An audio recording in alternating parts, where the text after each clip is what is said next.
Guys, meron tayo ditong ulo ng maya-maya. Gawin nating sinigang. Tara! Sindihan na natin yung kalan. Magluluto tayo ngayon sa kahoy para mas masarap. Mantika muna tayo. Tapos bawang, sibuyas, luya. Siyempre, ang paborito ni Mrs. Patis. Patuyuin lang natin yung patis. Tapos ilagay na natin yung maya-maya. Igisa lang natin siya ng konti, yung medyo may brown na yung maya-maya. Pwede na natin ilagay yung ating sabaw. Tapos yung kamyas. Yung ating gabi, siling haba. Tinutol ko yung siling haba.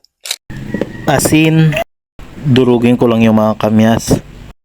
Ilalagay ko na yung sinigang mix. Okra at kangkong na din. Tara, kain na tayo. Luto na. Guys, ito yung ulo ng maya-maya.